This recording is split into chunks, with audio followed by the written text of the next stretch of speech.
Mon rapport avec le judaïsme est marqué plus par l'immigration que par l'immigration. Je ne suis pas né dans un milieu juif, proprement parlé. On ne vivait pas le judaïsme en aucune façon, du manière secondaire. Ce n'est que lorsque j'ai émigré en Israël, volontairement, à 17-18 ans, que je me suis judaïsé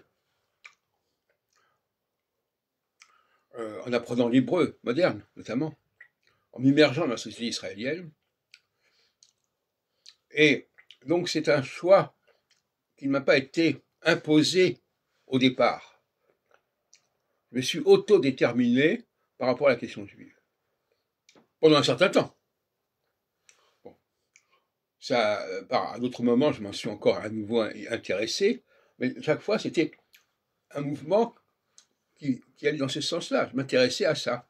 Je voulais savoir des choses sur ce truc-là.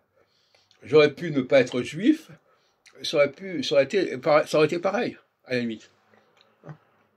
Quand même s'intéresser à une langue sans être marqué par cette langue, par sa famille, c'est pas du tout nécessaire. Moi, je me suis intéressé à l'anglais, par exemple, alors que ma famille n'était pas spécialement anglophone, etc. Donc, c'est pas si simple que ça. Et alors, il est possible qu'à certains moments, je me suis un peu embrouillé sur ces questions et que je pensais que j'étais né juif et qu'en tant que juif, je pouvais faire ceci ou cela. Mais ça, ce n'est pas. J'ai complètement évacué cela. Si j'ai certaines capacités intellectuelles, c'est pas parce que je suis né juif. Il se trouve que dans n'importe quel milieu social, il y a des gens qui ont une certaine capacité intellectuelle, qui ont un certain potentiel, un haut potentiel, HP. C'est pas parce qu'ils sont... Voilà. Donc, il y a des explications un peu simplistes, un peu simplettes, qui disent, voilà, ben, je suis comme ça parce que je viens de tel milieu, de tel peuple. Non.